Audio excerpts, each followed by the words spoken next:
नमस्कार दोस्तों, exit poll कितना सही है इसको समझने के लिए जी न्यूज को देखिए। हरियाणा में कुल 10 सीटें हैं, लेकिन महामानव की सेवा में सदैव तत्पर चैनल एनडीए को 16 से 19 सीटें जिता रहा है। कुल 10 सीटों में कोई 19 सीटें कैसे जीत सकता है भाई? अगर आपके पास कोई जवाब हो तो दीजिए। अब खुद को नंबर 1 कहने वाले चैनल को देख लीजिए। मोदी जी के साथी बिहार की लोक जनशक्ति पार्टी यानी कि एलजेपी मात्र 5 सीटों पर चुनाव लड़ रही है, लेकिन ये लोग इस पार्टी को 6 सीटें जिता रहे हैं। है ना अद्भुत? अब ये देखिए, नंबर 1 चैनल झारखंड में सीपीआईएम मात्र 1 सीट पर चुनाव लड़ रही है, लेकिन एग्जिट पोल 3 सीटें जिता रहा है। वाह भाई। जी न्यूज को जरा फिर से देखिए। हिमाचल प्रदेश में केवल 4 लोकसभा सीटें हैं, लेकिन महामानव के कदमों में इसने 6 से 8 सीटें दे रखी हैं। कहां से पैदा हो गई जी ये सीटें और कब पैदा हो गई? दरअसल दोस्तों, एग्जिट पोल जैसा कुछ है ही नहीं। एक खेल खेला गया है कि किसी भी तरीके से महामानव ने जो कहा है, जो 400 का सपना देखा है, उसको साकार कर डालो बस। खुद को नंबर 1 कहने वाले चैनल का ये एग्जिट पोल देखिए। ये लोग एनडीए को 361 से 401 सीटें दे रहे हैं, बीच में 40 सीटों का अंतर है। मतलब 361 से 401 के बीच कहीं एनडीए की सीटें आ सकती हैं। तो फिर भैया तुमने सर्वे किया ही क्यों है? सीधे लिख देते 1 से 400 के बीच सीटें एनडीए की आएंगी। बीच में कितनी भी सीटें आती, तुम्हारा सर्वे तो सच साबित हो जाता। काहे का एग्जिट पोल भाई? काहे का एग्जिट पोल के लिए तुमने इतना नाटक कर दिया? खैर दोस्तों, अब ये पोल्स ऑफ पोल्स भी देख लीजिए। चाणक्य है, देखिए इसने ±15 करके वो 400 का आंकड़ा लिख दिया, जो आंकड़ा महामानव देखना चाहते थे। ये 399 भी लिख सकता था, लेकिन नहीं लिखा। सोचिए क्यों? दिमाग दौड़ाइए। आप सोचिए तो जवाब खट से मिल जाएगा।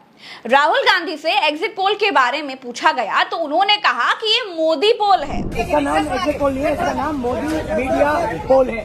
ये मोदी जी का पोल है, फैंटेसी पोल है उनका। सर कितनी सीटें आ रही हैं आपके साथ से? सरकार बन रही है। सिद्धू मूसेवाला का सॉन्ग सुना आपने?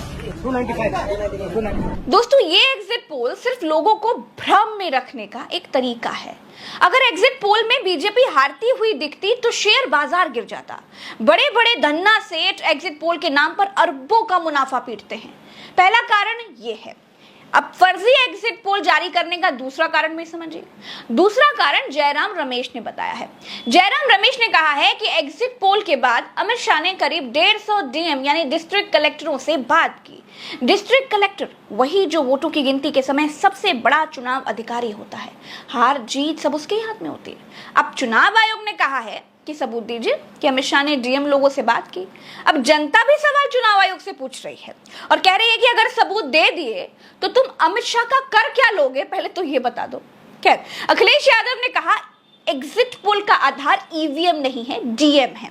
प्रशासन याद रखे, जनशक्ति से बड़ा बल और कोई नहीं होता। ये जो एग्जिट पोल है ये अमित शाह और नरेंद्र मोदी के पंटरों द्वारा तैयार किया गया है। ये उनके लिए व्यवसाय है। इससे अपना वैसे ही मनोरंजन करिए जैसे किसी मनोरंजन के कार्यक्रम के साथ करते, और उतने ही वेग से खारिज भी करिए जैसे किसी झूठी और फर्जी खबर को किया जाता। जनता की एग्जिट पोल ने इंडिया गठबंधन को पूर्ण बहुमत दिया है और यही जनादेश भी स्पष्ट बहुमत साबित होगा। 4 जून का इंतजार कीजिए, परेशान मत होइए, क्योंकि पिक्चर तो अभी बाकी है। इस फर्जी एग्जिट पोल के पीछे बहुत सारे खेल छुपे हुए हैं दोस्तों। अखिलेश यादव कहते हैं कि जो बेचारे सत्ता के दबाव में टीवी के स्क्रीन पर झूठे आंकड़े देने को मजबूर हैं, वो भी अकेले अकेले में दबी जुबान में कह रहे हैं कि भाजपा हार रही है। ये विवश लोग 4 जून को सही नतीजे आने पर जनता को मुंह दिखा सके, इसलिए ये कह रहे हैं कि 13 महत्वपूर्ण राज्यों में कड़ी टक्कर है और बाकी राज्यों में तो बीजेपी की उपस्थिति वैसे भी शून्य के बराबर है। आगे वो एग्जिट पोल की क्रोनोलॉजी समझाते हैं। वो क्या कहते हैं सुनिए। वो कहते हैं विपक्ष ने पहले ही घोषित कर दिया था कि भाजपाई मीडिया भाजपा को 300 पार दिखाएगा, जिससे घपला करने की गुंजाइश बन सके। आज का ये भाजपाई एग्जिट पोल कई महीने पहले ही तैयार कर लिया गया था, बस चैनलों ने चलाया आज है। इस एग्जिट पोल के माध्यम से जनमत को धोखा दिया जा रहा है। इस एग्जिट पोल को आधार बनाकर भाजपाई सोमवार को खुलने वाले शेयर बाजार से जाते जाते लाभ उठाना चाहते हैं। अगर ये एग्जिट पोल झूठे ना होते और सच में भाजपा हार ना रही होती तो भाजपा वाले अपनों पर ही इल्जाम न लगाते। भाजपाइयों के मुरझाए चेहरे सारी सच्चाई बयां कर रहे हैं। भाजपा ये समझ रहे हैं कि पूरे देश का परिणाम चंडीगढ़ के मेयर के चुनाव की तरह बदला नहीं जा सकता, क्योंकि इस बार विपक्ष पूरी तरह से सजग है और जनाक्रोश भी चरम पर है। भाजपा से मिले हुए भ्रष्ट अधिकारी भी सर्वोच्च न्यायालय की सक्रियता देखकर धांधली करने की हिम्मत नहीं जुटा पा रहे। साथ ही वो जनता के क्रोध का भी शिकार होना नहीं चाहते। इंडिया गठबंधन के सभी कार्यकर्ता, पदाधिकारी और प्रत्याशी ईवीएम की निगरानी में 1% भी चूक ना करें। इंडिया गठबंधन जीत रहा है, इसलिए चौकन्ने रहकर मतगणना कराएं और जीत का प्रमाण पत्र लेकर के ही विजय का उत्सव मनाएं। दोस्तों, ये पहला एग्जिट पोल है जिसे देखने के बाद विपक्ष को कोई फर्क नहीं पड़ रहा है। ये पहला एग्जिट पोल है जिसका विरोध जनता भी खुलकर कर रही है।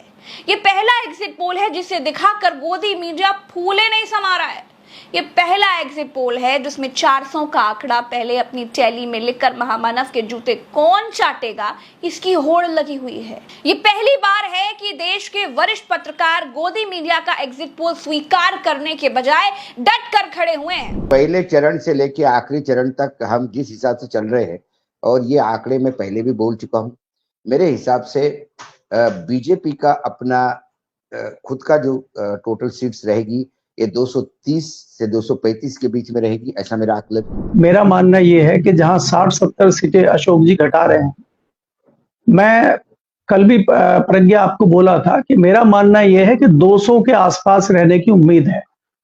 और मैंने आपको कहा भी था कि जिन सूत्रों से हमारी बात हुई है और जिस प्रकार से गुप्तचर विभाग के लोगों ने भी रिपोर्ट दी है, उन्होंने 190 बताया है। तो उसमें 10-5 सीटें ऊपर नीचे होना बड़ी बात है। के आसपास रहेंगे तब तो सरकार बनाना मुश्किल हो जाएगा। सरकार बनाना मुश्किल 250 पे भी होगा, भले ही अशोक जी कुछ भी कहें। ये इस तरह के लोग हैं, जितना ज्यादा अपने आप को दिखा रहे हैं कि हम बहुत ताकतवर हैं और हम बहुत बड़े ये हैं, सबसे पहले इसी तरह के लोग मैदान छोड़ के भागते हैं। आंकड़े तो हम दे चुके हैं कई बार, और वो लगभग वही बात है कि 204 का आंकड़ा हम एनडीए के लिए देते हैं और 307 का इंडिया के लिए।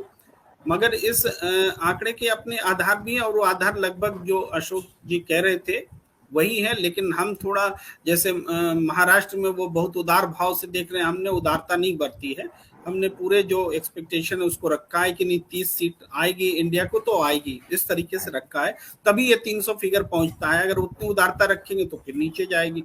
ये है अब है कि हमारे उदारता बरतने या निर्मम होने से तो कोई परिणाम बदलने वाले नहीं है, जो होना है वही होना है। तो जनता जो है एक रूट तय कर लेती है करना क्या है, और हम जिसको जनादेश बोलते हैं, और जनादेश सत्ता को उखाड़ने का है, ऐसा साफ साफ महसूस हो रहा है। वानखेड़े जी, प्रेम जी और मलिक साहब के आंकड़ों का एक बीच में औसत निकाल लें तो 210-220 पर अपन इस सौदे को तय कर लेते हैं। जैसे बाजार में जाते हैं ना, दुकानदार से कहते हैं ना आपकी ना हमारी, इतना भाव लगा लो, तो ये बीच का भाव हम लोग लगा लेते हैं 220 के आसपास, 210-220। दोस्तों, एक बात सोचिए कि एक्सिस माई इंडिया के मालिक जो एनडीए को आज तक चैनल पर 400 सीटें दे रहे हैं, ये कल तक क्या कह रहे थे? ये कल तक कह रहे थे कि देश बहुत बड़ा है, यहाँ किसी राज्य में किसी की लहर है तो किसी राज्य में किसी और की लहर है। यही प्रदीप गुप्ता 4 दिन पहले तक कहीं कहीं कांटे की टक्कर और अलग अलग पार्टियों की लहर देख रहे थे।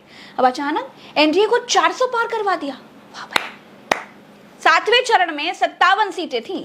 उनका आंकड़ा वोटिंग के बाद उनके पास एकमात्र 1 घंटे में आखिर कैसे पहुंचा? क्योंकि चुनाव आयोग के पास भी फाइनल वोट प्रतिशत उस दिन की शाम 7 बजे आता है और बाकी का अगले 4 दिन में आ जाता है। तो एग्जिट पोल चाटुकारिता के लिए, शेयर बाजार के सेठों के लिए, महामानव की नजरों में ऊंचा उठने के लिए बुना गया एक जाल है।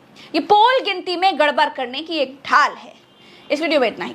दीजिए इजाजत। राम राम, दुआ सलाम, जय हिंद। चैनल को सब्सक्राइब करना मत भूलिएगा।